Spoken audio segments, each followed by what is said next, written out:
Pittsburgh Steelers linebacker TJ Watt has found himself in the concussion protocol, following a collision during Thursday night's game against the New England Patriots.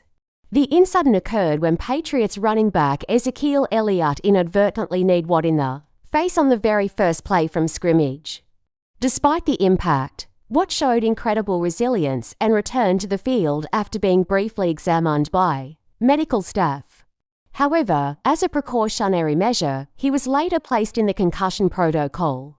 The exact severity of Watt's concussion has not been disclosed, but the protocol ensures that players receive the necessary medical attention and are thoroughly evaluated before being cleared to resume playing. This protocol is in place to prioritize the long-term health and safety of the athletes. Watt, a key player for the Steelers, had been making an impact on the game before the incident occurred. His absence was undoubtedly felt by the team, as he possesses exceptional skills on the field. It remains to be seen how long Watt will remain in the concussion protocol and when he will be able to rejoin his teammates.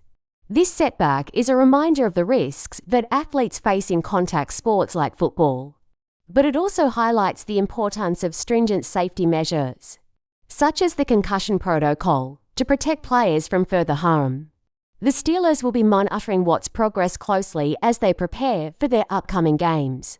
In the meantime, they will rely on their depth and the resilience of their team to navigate through this challenging situation.